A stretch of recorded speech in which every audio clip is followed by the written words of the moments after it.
Home, jo, en primer lloc, per raons personals, que conec a gent de la Fundació i considero que fan una gran tasca.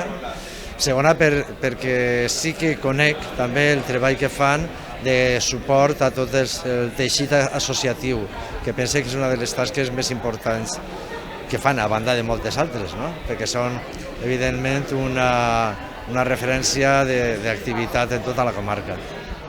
Jo crec que és la forma de cohesió més important que té qualsevol territori, bé si hi ha un poble, una ciutat o una gran ciutat, com és el cas de Torrent, està en el seu teixit associatiu. Ens falta encara, pot ser, avançar en la cultura associativa d'una manera moderna, activa, i pense que aquesta seria una de les tasques que hauria de fer pedagogia el que és la Fundació Horta Sud. A veure, nosaltres el que fem és col·laborar amb la Fundació a nivell econòmic, de suport, i ells, per exemple, fan coses com fer cursos, diguem, o formació per a les associacions, no?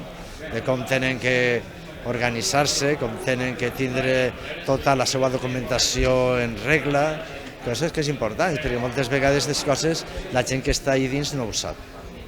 O sigui que jo felicitats i enhorabona pel 50 aniversari a la Fundació Horta Sud.